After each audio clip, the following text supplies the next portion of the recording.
First, layer your fabric, then fold it in half so you can cut both pieces at once. Then align the pattern with the fold line. Clip and pin the fabric to the pattern so it stays in place. Then trace the pattern on the fabric.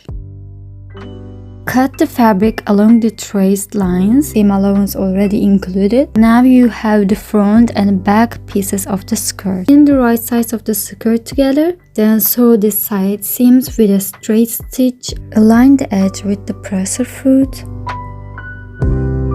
The side seams are finished. You can finish them with a serger or with a zigzag stitch like I do. Keep the waistband folded as cut, right sides together. Fold it in half along the short side and mark the center with a pin.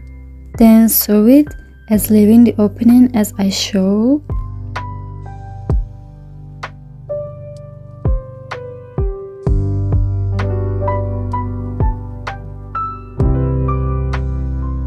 After sewing the waistband and leaving an opening, lay it wrong side up. Fold the edges to the right and left and press them with your nails.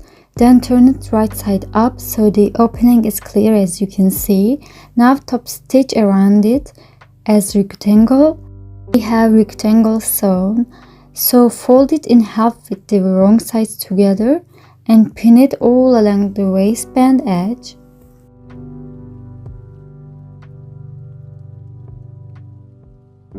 Now we're gonna sew all along the edge of the waistband. This sewn, find the middle of the waistband by folding it in half and marking it with a pin.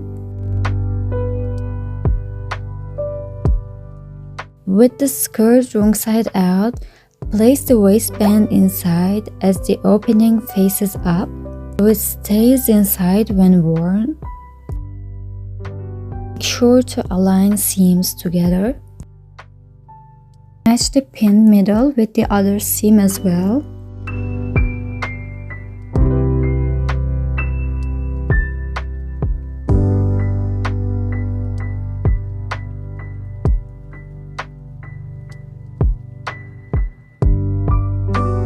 All along the waistband of the skirt and sew them together with a regular stitch so it's ready to attach to the skirt and will have the shape that we actually want and have the opening for the elastic placement. Prepare your elastic by measuring your waist and cut it.